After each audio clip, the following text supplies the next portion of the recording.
Happy video day, guys. Christina, Brooke here, and today we are going to be doing some final verdicts on some brand new makeup that I have been testing out. So a lot of these products are new products that you guys have seen on the channel. I've done first impressions on them, but this is the time that I come back and give you the final verdict, okay? I tend to do this once I know like yes or no with the product, and I can already tell you exactly how I feel for them. I feel like 2021 has released some pretty decent makeup. There is some stuff here that maybe I loved it a lot when I tried it, but the reality of how I wear makeup has kind of maybe changed my mind on some of these products just a tad. But yeah, let's go ahead and get into it. If you guys are excited though, hit subscribe, join the family. I love to do first impressions, but I love to come back here and tell you guys 100% how I'm feeling about them after using them for a longer period of time. So let's get into it. All right, so where do we start? I've got some eyeshadow palettes, I have a foundation. I don't know where to start. I'm gonna just grab this right here. Rare Beauty released their entire line, the Stay Vulnerable line, and I picked up two of the products in full size, and I actually got a sample of the lip balm. So I have my final verdict on what I'm thinking about these. Now, I'm gonna start off with these blushes. I have to say that the blush itself, very, very pretty. The cream product actually works amazing. And if you're somebody like me, who tends to put foundation, powder, and everything on and then go, ooh, blush, then these will work really good for you because they actually look really good over powder. It's not like one of those products that's so finicky that you have to use it with the creams and then after you need to put on the powders. I am horrible with that. Sometimes I try to follow that rule. Most of the time I fail. So any cream product that I buy, especially like a blush or even a highlight, I just always tend to test it over powder because I always forget to put it on before powder. So I have to say this actually works really, really good on top of powder. It looks super, super nice. So if I would tell you guys, is this a long wearing blush? I don't think it's that long wearing, okay? So that's probably the reality. It's not the most long wearing blush, but I love this one so much more than the other blush that they released. What was it called? The one that came inside of the liquid format. I was one of the very few people who was not a huge fan of it. I thought it was just like, I don't know, it would just seem like one of those products that I didn't feel like people were going to love forever. And I really haven't heard many people talk about it anymore. This to me is more of a product that I think is going to be more useful. I like that it's a cream format. It actually works really good. You throw your beauty blender in it, you kind of put it on your face and it looks beautiful. Don't put your finger in and put it on your face because it will take a lot longer to blend out and it just doesn't look as pretty. I like the way this applies with a beauty blender. You just dab it in there, let it soak because it's not super pigmented. Put it on the skin and just blend it like that, and I think it looks beautiful. Color that I got was nearly neutral. I do think this is one of the prettier colors for a light medium skin tone. This is very pretty, very easy to use. You can put it on your lips. I tend to never do that. It's just, I don't know. I feel like I just never do that. I love the compact. I think the compact is just so beautiful. It's just, I mean, you shouldn't buy this just for the compact, but the compact itself is beautiful. When it comes to the eyeshadows, here's the thing with these eyeshadows. The formula of them are good. This is a good formula, okay? So when I put it on, I do feel like it lasts really long. It looks nice.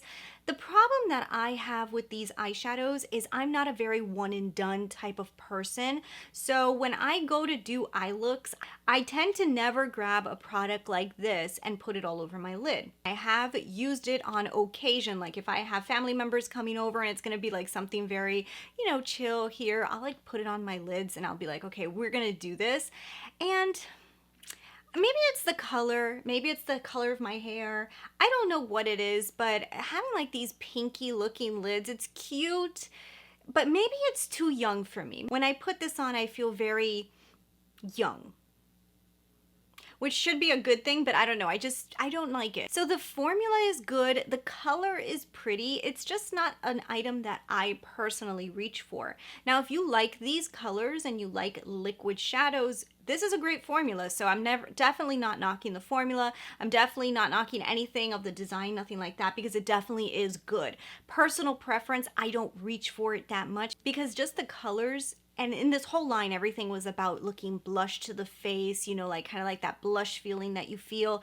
And I guess on my lids, I tend to not go for that type of style. So that's why I don't really wear it. It's pretty. I just think that it's aimed for a younger audience. And me being in my mid 30s, I feel like I like to do something a little different. So I don't know.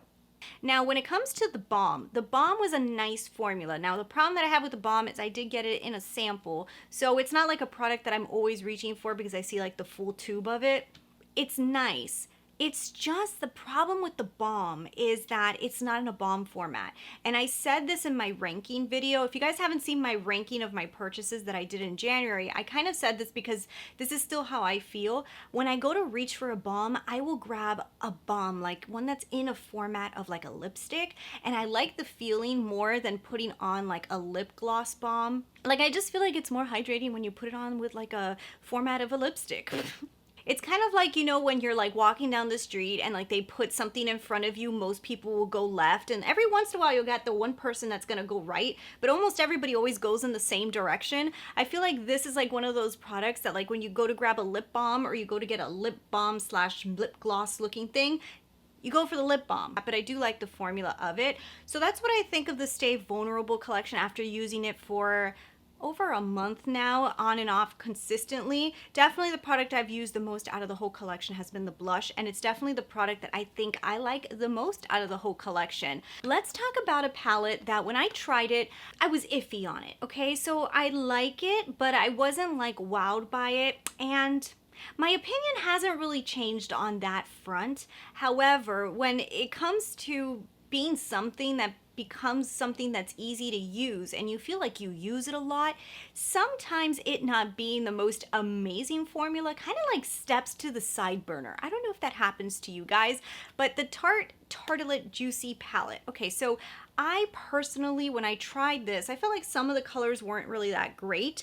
I didn't think it was a bad formula by any means. It was just like okay. You know, I feel like I'm spoiled. I'm spoiled with some of my other brands. And this is not that type of palette. You know, the mattes need a little bit of working, and the metallics are very subtle. They're definitely not blinding at all. They're very, very, very faint, but they're faint on purpose. They're not faint without pigment. They're done on purpose that way so that they're not super shocking. So when I first tried it, you know, on camera doing fun eye looks, I kind of was like, you know, it's okay. You know, it's decent. It's just okay.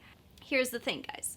I keep grabbing this on a daily basis, like for everyday type of stuff, you know, like what you would think you're gonna grab something like this, I'm grabbing this. So like I'll just pull this out, grab a color like this one right here, deepen out really quickly with this and throw a little shimmer. Very simple looks, but I tend to look at all my palettes that I have on my desk and I grab this one because it's just easy. And what I do like too is that the metallics are not so blinding. So, you know, when you're doing YouTube and you're doing these really fun looks for cameras and for photography, they need to be a little bit more vibrant, because if not, the camera's not gonna pick it up good, or it's just not gonna look as beautiful in a photograph. But when you're doing your everyday life, sometimes you're like, that's a little bit too metallic to go to the grocery store, you know, or like to go to Target. So I see myself grabbing this for like those type of occasions. Like this is probably one of those palettes that people would say is decent for everyday life. It's actually super useful, and I find myself using it quite a lot. So Huda Beauty released their reformulated luminous matte foundation. Okay, here's the thing. I still think this is very good. However, in the times that we are in right now, that I'm not doing anything besides going outside to be with the horses, walking my daughter outside, you know, every once in a while, going to the stores, maybe going to the beach. I'm not doing anything unless it's like very outside or not anything that has to do with groups or parties or anything. So I haven't used this to do anything besides film. Great full coverage foundation. It literally gives you full coverage to the heavens, and it has a luminousness to it, but it's definitely matte, okay? So if you have dry skin, This still might give you a problem in the sense that it might still catch to your dry skin because the luminosity in it is more of an illusion than it is that it's hydrating. So I definitely want to point that out. When I put it on the skin, it's not as matte as some matte foundations that they feel like my skin is like dying to breathe. It doesn't do that. I think that if you have like a normal oily skin, you're gonna love this, or oily skin. Once you start getting into the dry section, I think you might have to try this before you can commit to saying if you really like it or not, because I still think that it being so matte might be an issue. For me, that I have normal and actually going a little oily now. We're getting into summer here in South Florida. Summer is winter. I mean, we don't have winter. We've got 2 weeks of winter and then it turns into 80 degrees. Summer here is like in the hundreds. So right now 80 degrees is like, wow, it's still a little cool outside. But to most people that's hot, you know? So when I wear this foundation, even though it's matte, when I go outside, I do start to see my oils coming through. So that's why I feel like it's not like one of those really strong matte foundations, which is good for me. I like that. Definitely 100% think for somebody like me, this is the type of foundation I would wear to an event, to a party, or to something that I'm gonna have a lot of photography on me, because it has a very nice full coverage to it. Like if I walk outside with this, I look like I've got makeup on, you know? This is heavy duty makeup for me. I would recommend it to anybody who wants full coverage, wants matte, but also wants their matte foundations to have luminosity to them. I think this is beautiful. This is actually beautiful like bridal makeup, great for photography. So if you have any events that you need to wear a heavy foundation because you're gonna be in photographs, this is really nice to try out. Now, if you have wrinkles, my recommendation would be very light on the area with the wrinkles. So what I do is I put it on my face, and whatever is left over on the sponge is what I go on the forehead. So I'm not overdoing it with foundation on the areas that I have wrinkles. I still like this product, so I definitely would recommend this to anybody looking for that type of foundation. So let's jump into a Natasha Denona release. So Natasha Denona's had her Love collection, which you guys know I really love. I mean, I put this already in 3 videos. So I'm gonna talk about these quickly because honestly, what is this? This was the most beautiful lip color ever, guys. Amorosa, okay? This will be linked down below as well as everything else I talked about. This is beautiful, okay? Every time I wear this color, everybody asks me, what are you wearing in that video? What is that color in your video? My mom actually texted me the other day and said, I need to know what is the color that you were wearing with that blue and green look that you put on Instagram. This color I have been grabbing so much, okay? So it is in between a nude and it has a little bit of like a mauve hint to it. So it's not going to mute out your lips so much that you look too pale, especially if you're somebody who likes to play with a little bit of a deeper eye look and you're always looking for a nude, but you don't want it to look very nude. That's very pretty. Honestly, obsessed. Now, I have another palette that I just finished picking up. Now, I didn't put it in this video because I'm still playing with her. I have not given my final verdict on her yet, but it's the Pat McGrath palette. If you guys haven't seen me trying it for the first time, I did do a video trying it, okay? So this is the Eternal Eden. Now, I will tell you guys, the 2 palettes, they are similar, okay? These palettes are similar. That is the truth. However, there is a huge difference between these 2. And the big difference is the deepening shade on this one is a deep, rich purple. The deepening shade on this one is a fuchsia-y pink. And this purple right here is just, it's not deep enough to really be 100% of a deepening shade. So this palette goes very pink. Your lids turn pink because the matte is pink. So it's hard to get away from pink. This palette here, the deepening shade is a purple, so your lids turn more purple. But you can also go in a pinkier direction. You can use this one and use this color here, which is actually a metallic, and start going in a pinkier direction. So in my opinion, I feel like you get more variety right now using this palette, okay? You have the pink direction or the purple direction you can go in. Formula spectacular.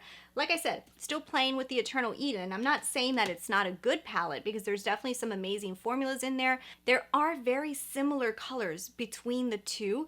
The difference is the textures. So where this one, the metallic is a pink, the matte in the Eternal Eden is the pink. I like this one. I think it's absolutely stunning. I give it a 10 out of 10. I think she knocked it out of the park with that palette. I also love this palette, okay? So when it comes to the blushes, I've told you guys, I lean for this one more than this one. This looks like it's gonna come off very, very bright, but put it on a sponge and you put it on your cheeks, it's a very, very pretty color. I love it, but this highlight, in my opinion, is like, oh my God. You guys, this is a beautiful, beautiful, beautiful highlight. Gives a really nice, elegant look to the skin, and I'm really, really obsessed with this one. So this one has been my favorite cheek duo that Natasha has released. Then I'll talk about one more product in this video. Of course, there's more stuff that I've tried. I'm looking at a lot of stuff sitting right here that I'm still trying. I'm wearing the Wild West palette on my eyes today because I'm still playing with that guy. Actually didn't know the look was going to turn so blue. Thought I was going to go in a blue-green direction and ended up going pretty blue, but anyways. So the Club Nebula from Angelica Nyqvist. I keep calling her Nyqvist, okay? And I know it's like Nyqvist, but it's so hard for me to say that because I sound like I'm saying it wrong. Angelica here on YouTube, that she's an amazing creator, created this collab with Kaleidos. Kaleidos or Kaleidos? Oh my goodness, Christina. I give this a 10 out of 10. The formula in here is insanely good, okay? Insanely good. But they did announce that they're gonna restock it one more time in April. So if you haven't followed their Instagram, go to the Kaleidos Instagram and give it a follow so that you guys can be up to date. They're gonna restock this again, okay? And if you like color, this is probably one of the best colorful palettes that I have tried. I am not a colorful makeup connoisseur. I enjoy playing with color, but I'm not somebody who can tell you like I have all the colorful palettes. But I am somebody who likes formulas, and I love playing with kind of difficult eye looks. I can tell if a formula is good, and I can tell if somebody had a good creative idea when mixing colors and they didn't create something that's gonna make you look ridiculous with every eye look you create. I feel like her selection of colors was just so perfect to create some really cool looks. That being said, if you're somebody who's really into neutral colors and you don't like to play with color, this is like so far from what you should pick up because it is very colorful. I feel like even as far as I try to stay away from the color with this palette, the color just comes back in. There's a lot of pigments in here, but they do not irritate my lids, okay? So that's a big deal to me. Obviously, my skin's gonna be different from yours. So if you are sensitive to pigments, I can't tell you that 100% this will not irritate your lids, but I am so sensitive. My skin hates everything, and pigments usually, if I use them, I'm just like done. Like Anastasia Beverly Hills, anytime that she uses a pigment, my eyes the next day will itch. This does not bother my lids. So that's a plus. I have an amazing colorful palette that has pigments in it that I can actually use. I love the palette and I love the looks that I have created with it. I'm a very neutral color girl. I like to keep it a little bit more toned down, but anytime that I want to reach for color, I want to make sure that my palettes are amazing for color because I don't want like mediocre stuff. Like I want color. When I want to get color, I want it to be color. Anyways, so that is my final thoughts on a few of the makeup releases that have recently come out that I've been testing out for you guys. Like I said, we've got a lot more sitting over here, got a lot more coming in, so I will continue to do these follow-ups for you guys, giving you my final critique on all of these products after using them for a longer period of time. I hope you guys enjoyed it. If you did, don't forget, subscribe, leave me your comments, tell me if you guys have tried any of these products, and of course, leave your recommendations down below for your fellow friends here on YouTube because, you know, you guys also have a lot of information and people can definitely learn from what you guys have experienced as well. So thanks for watching. I'll talk with you guys later. Bye.